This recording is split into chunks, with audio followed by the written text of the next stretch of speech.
Hello ladies and gentlemen, and welcome back to another beer review with me, Ruku. Before I start this review, let me just remind you that I've got my 1000th video coming up. If you haven't seen the teasers, you are not going to want to miss this. This bottle is massive, makes this look like a dwarf. So check that out, my 1000th video. If you haven't already, subscribe and hit that bell icon, because trust me, it's going to be a beer review like no other. There's going to be me and possibly 3, maybe 4 others tackling the beast. You don't want to miss this. Right, anyway, enough of that. On with this.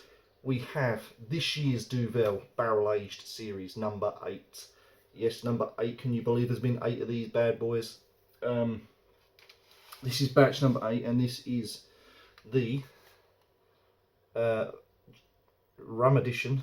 This is the Brazilian Rum Edition. Batch number 8. They've jazzed up the artwork this year.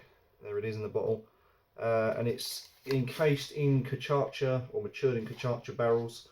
There's over 100,000 bottles. There's 100.86 thousand bottles, and there's only 466 barrels. Tells you there on the side, new additions there. Again, all of these pictures will be released on my Instagram, so if you haven't already, go and follow me at Ruku's Beer. I'll send the link in this description below. Showing you the glass there, but I've already taken the glass out. So this is a big 750ml, as always, and is 11%. Now on the back here it says this has been aged with fine selection of Cachaca barrels for the new edition. The spicy Brazilian rum distillery from freshly squeezed sugarcane juice infuses the beer with a lively tropical fruit punch, which then flows nicely into notes of oak, dried nuts and vanilla. Now this sounds amazing. There are a few reviews I think online, and I haven't checked them out. I've seen previously on people's Instagram, and that's where I found out about this. Ironically, was on Instagram, and yeah, as I say, I nearly didn't make it this year for this one because there was no announcements from Duvel. They seem to have kept this one quiet. I don't know why. Maybe because they know that every year they're going to release one, and people like die-hard fans that love Duvel, such as myself, there you go, little D there, actually automatically know that they're going to just bring out one every year. But the problem is we don't know when. So we know it's going to be 2023, 2024, 2025, but when? So a little bit of mismarketing there on my behalf. I didn't actually see any marketing for that, which I'm a little bit peed off at, but it was only thanks to someone on Instagram that I found this. So if it hadn't have been for a guy on Instagram, I wouldn't have known about this. So I have to thank that person. Which I already did on Instagram, so they know who they are. This then is the bottle, looking nice and jazzy on the back there. And then we have the magical number seal there, and this is bottle number 007244. James Bond 007. So this is 11%, it's a 750ml, telling me at 5 degrees. Tells me what it's basically said on the back about being fruity, lively and tropical. And before I start this review, I just want to show you one little thing, one little detail that I don't see anyone else has mentioned. This has always been the barrel aged glass, okay, with a big D, nice and tulip, fat at the bottom, no etching, and it's just plain on the back. But now this year they have released exactly the same glass, but on the back here it's actually got an embossing there, which I don't think you're going to see, but it actually says Barrel Aged Brazil Rum Edition, and I'll show you pictures of that again on my Instagram. So they've added that, and I hope this is going to be a new feature every year. I hope that as these come along, they're going to start introducing more and more, and changing the backs of these, because that would be pretty cool. Maybe different designs with the appropriate name, so maybe one for a collector's item in the future, who knows. So I will use this year's edition glass rather than last year's. And I'm going to use my trusted penis to help me get the job done. So I'm just going to score that off first. So yeah, number 8.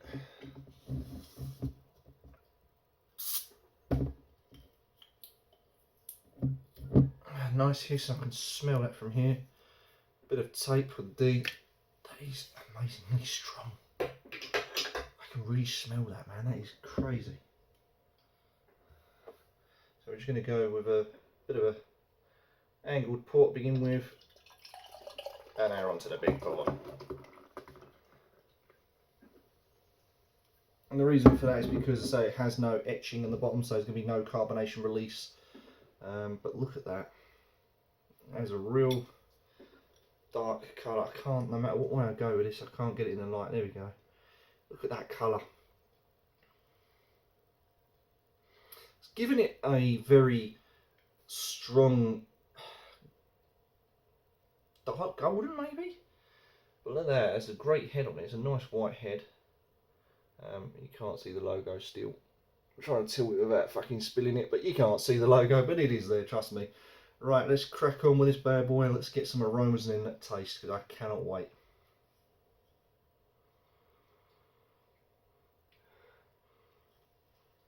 That smells like white rum. Definitely a white rum, and then there's a vanilla, oak, and a sort of damp woody smell. Very light on the aroma. Everything seems light. It doesn't seem heavy. It seems very light, meadowy, fresh, kind of lovey-dovey, kind of, you know, hippie-fied. So aromas are good then. It's starting to come down a bit. You can already see some of the lacing there. Last year's edition was good. This year's edition, we're about to find out. So, cheers everyone. That's better.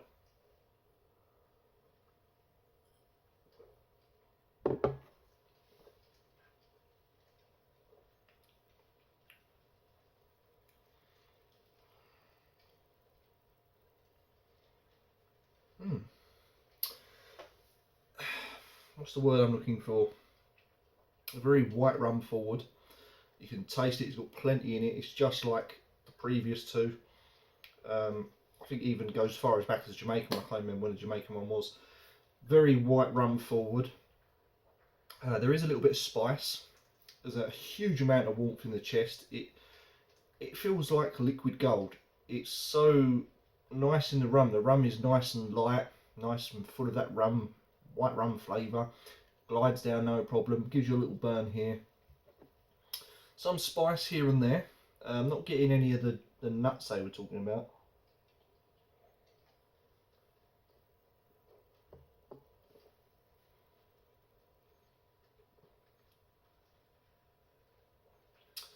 The head gives a nice foaminess. It carries more of that vanilla.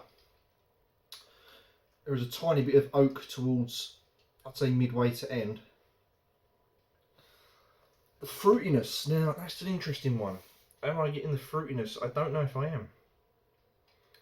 It's like a tropical fruit punch, it says. I don't think it's, to me, I'm not getting tropical, but there's, I mean, again, I think I need a few glasses of this before I can really appreciate the flavours, because that's what happened in the last edition. I had to have at least halfway down the bottle before I even remotely started to really get different flavours coming in. And I think this is going to be another one of those, sort of drink it as you go.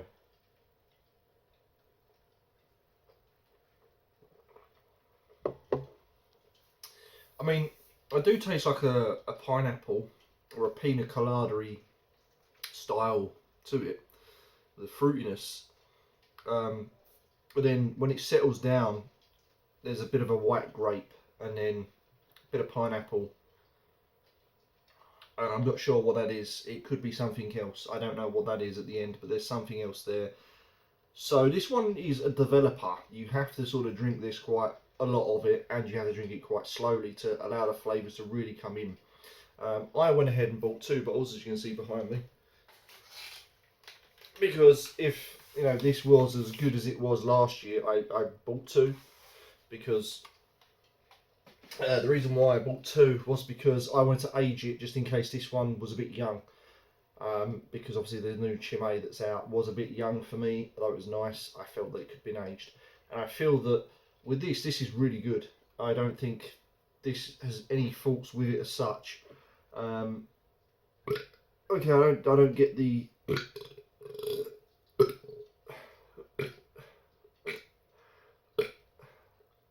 it's all happening now. I don't get the nutty taste.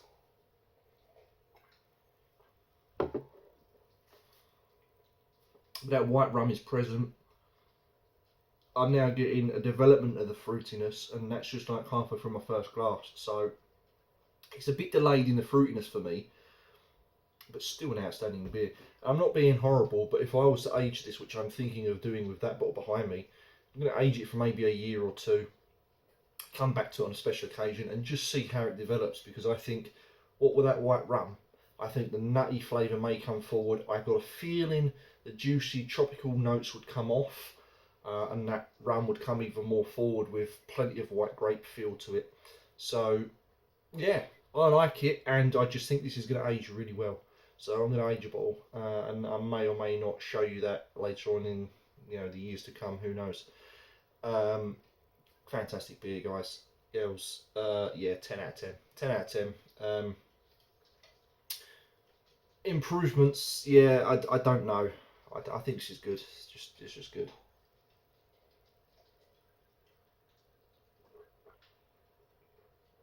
It really is one of them.